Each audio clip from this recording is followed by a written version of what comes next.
So here's the inside of the digital VAXstation 4000 VLC. It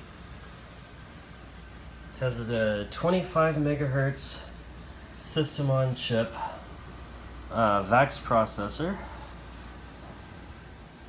an NCR 53C94 SCSI host bus adapter, and 24 megs in 1, 2, 3, 4, 5, 6 slots.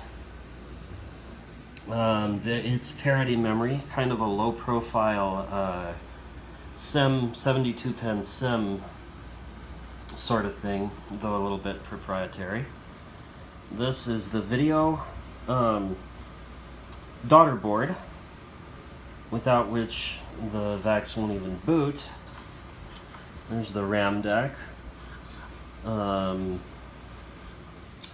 Here is the real-time clock, which seems to be passing its power on self-test. I think the prior owner must have replaced this at some time. It's very similar to what I see a lot in old Sun workstations, which is actually a type of machine I also collect. The hard drive is this Seagate ST3610N. I don't believe it's working. My plan is to make this a satellite node in my OpenVMS cluster. So we've got a power supply here. It is... it's an auto-ranging power supply. There is no switch that I can see to switch between 120 and 240 volts.